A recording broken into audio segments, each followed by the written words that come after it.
Assalamualaikum warahmatullahi wabarakatuh. Nama saya Mofairul Amin, semester 5A, Fakultas Hukum Universitas Surya Kencana Cianjur. Di sini saya akan mereview hasil karya jurnal dosen Universitas Surya Kencana Cianjur, yaitu jurnal dosen Hesti Dwi Atuti yang berjudul Kendala Penyelesaian Sengketa Konsumen melalui Badan Penyelesaian Sengketa Konsumen atau BPSK.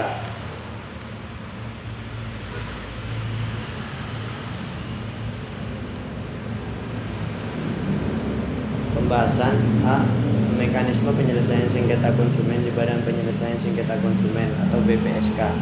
Perkembangan masyarakat secara dinamis di bidang bisnis dan ekonomi ternyata telah membawa implikasi yang cukup mendasar terhadap pranata dan lembaga hukum di Indonesia.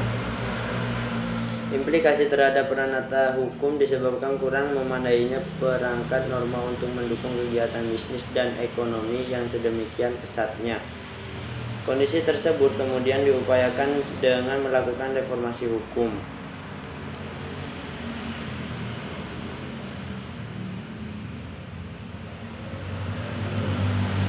B. Kendala yang dihadapi BPSK dalam penyelesaian sengketa konsumen.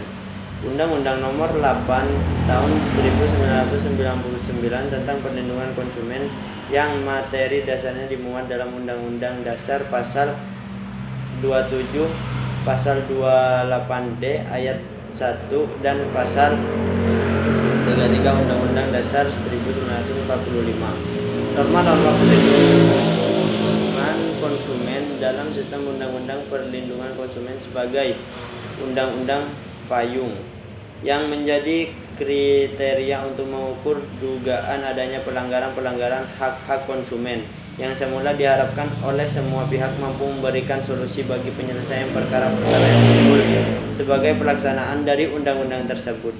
Ternyata dalam penegakan hukumnya atau dalam penerapannya terjadi ketimpangan dan menimbulkan kebingungan bagi pihak yang terlibat dalam implementasi di dalamnya. Hal ini disebabkan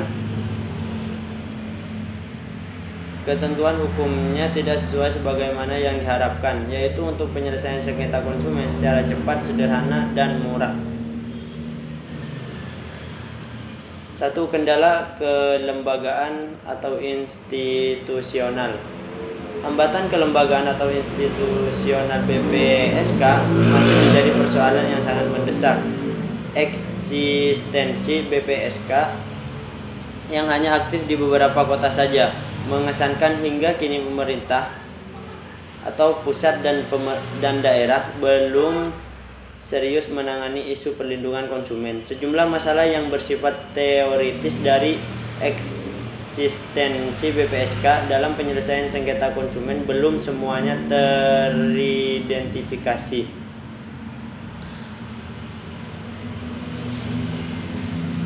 2. Kendala pendanaan. Biaya operasional dibebankan kepada anggaran pendapatan dan belanja daerah, sehingga kurangnya dukungan dari pemerintah daerah menyangkut kesiapan alokasi dari APBD yang di beberapa kota masih minim. Hal tersebut mempengaruhi kinerja Badan Penyelesaian Sengketa Konsumen. 3. Kendala sumber daya manusia. Anggota BPSK terdiri dari 3 unsur, yaitu unsur pemerintah, unsur konsumen, dan unsur pelaku usaha. Keterwakilan unsur ini oleh undang-undang dimaksudkan untuk menunjukkan partisipasi masyarakat dalam upaya perlindungan konsumen, serta bahwa perlindungan konsumen menjadi tanggung jawab bersama antara pemerintah dan masyarakat. Pembagian anggota BPSK ke dalam 3 unsur tersebut berkaitan dengan konsep keseimbangan para pihak yang bersengketa dan kepentingan pemerintah yang memposisikan diri sebagai pihak yang netral dalam mengambil kebijakan. 4. Kendala peraturan. Undang-undang Perlindungan Konsumen yang diharapkan dapat menjadi senjata bagi pencari keadilan dalam implementasinya ternyata masih sulit dilakukan dan menghadapi berbagai kendala. Hal ini disebabkan ketentuan hukumnya tidak sesuai sebagai mana diharapkan, yaitu untuk penyelesaian sengketa konsumen secara cepat, sederhana, dengan biaya yang murah. 5. Kurangnya sosialisasi terhadap masyarakat. Rendahnya tingkat kesadaran konsumen akan hak-haknya disebabkan karena kurangnya sosialisasi UUPK. Pada umumnya, masyarakat konsumen belum mengetahui dan paham mengenai eksistensi UUPK. Faktor lain yang ikut menentukan rendahnya tingkat kesadaran hukum konsumen adalah budaya hukum masyarakat Indonesia. Budaya hukum adalah nilai yang dianut yang mempengaruhi sikap warga masyarakat tersebut, termasuk sikap tindaknya di bidang hukum.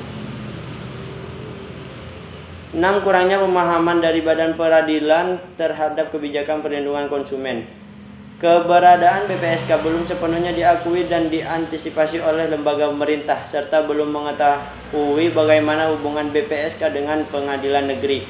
Upaya hukum keberatan diajukan ke pengadilan negeri ditafsirkan sebagai pembatalan yang mengacu pada pasal 70 Undang-Undang Nomor 30 Tahun 1999. Ada yang menafsirkan sebagai gugatan baru sehingga acaranya diproses berdasarkan ketentuan HIR atau RBG.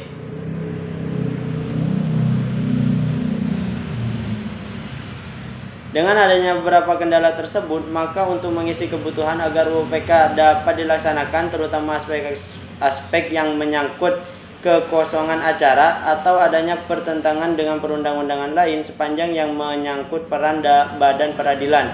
Untuk sementara waktu sebelum dilakukan amandemen undang-undang dapat diatasi melalui penerbitan Peraturan Mahkamah Agung Nomor 1 Tahun 2002 tentang penerapan prosedur gugatan perwakilan kelompok dan Perna Nomor 1 Tahun 2006 tentang tata cara pengajuan keberatan terhadap putusan BPSK. Sekian dari saya. Assalamualaikum warahmatullahi wabarakatuh.